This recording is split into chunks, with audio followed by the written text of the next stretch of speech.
G30 SPKI Gestapu Gerakan September 30, Gestok Gerakan 1 Oktober adalah satu peristiwa yang terjadi selawat malam tanggal 30 September sampai di awal Oktober 1965, di mana 6 perwira tinggi militer Indonesia beserta beberapa orang lainnya dibunuh dalam suatu usaha percobaan kudeta yang kemudian dituduhkan kepada anggota Partai Komunis Indonesia. Peristiwa G30 SPKI. Pada bulan Agustus 1951, PKI banyak mensponsori berbagai kerusuhan, salah satunya di Bogor. Akibat peristiwa ini, tokoh-tokoh PKI banyak ditangkap. Dalam penangkapan ini, DN Aidit berhasil melarikan diri ke Moskow.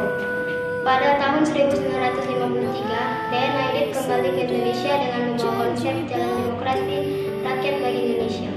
Pemilu 1955, PKI berhasil menduduki posisi 4 besar dengan jumlah suara 6 juta. Selain itu, PKI berhasil merumuskan monopol baru yang berisi masyarakat Indonesia dan Revolusi Indonesia mirip. Pada tahun 1957, monopol ini berhasil memengaruhi politik Indonesia. Sasaran PKI selanjutnya adalah menghancurkan kekuatan TNI Angkatan Darat. Gagalnya atau terhambatnya rencana PKI oleh TNI Angkatan Darat membuat PKI bersama mendiskreditkan TNI Angkatan Darat. Salah satunya dengan menyebarkan isu Dewan Jenderal. Isu Dewan Jenderal adalah kelompok perwira TNI Angkatan Darat yang tidak loyal atau bahkan ingin menjatuhkan pemerintahan Soekarno. Selain ini juga disebarkan isu bahwa TNI Angkatan Darat bekerjasama dengan Amerika Serikat dan Inggris. Pelaksanaan Gerakan 30 September. Pada tanggal 1 Oktober tahun 1965, sekitar pukul 1:30 Letkol Inf untuk diikuti sejam penuh. Brigjen TNI Suparjo dan Kolonel Inf A. Latif berkumpul di Lubang Buaya, kemudian memerintahkan pasukan-pasukan untuk menuju sasarannya. Pasukan-pasukan tersebut adalah sebagai berikut.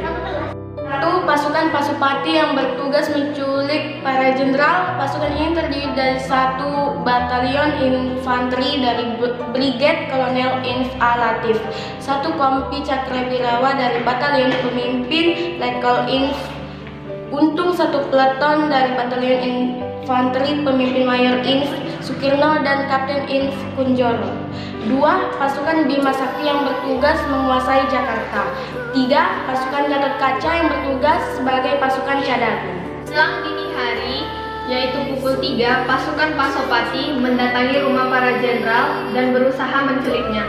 Dari 7 sasaran, mereka hanya mendapat 6 orang. Ketika mereka mendatangi rumah Aha Nasution, mereka gagal menculiknya. Tapi Suryani, yang merupakan anak bungsu Aha Nasution yang baru berumur 5 tahun, tertembak saat hendak menghalang pasukan Pasopati yang mau menculik ayahnya.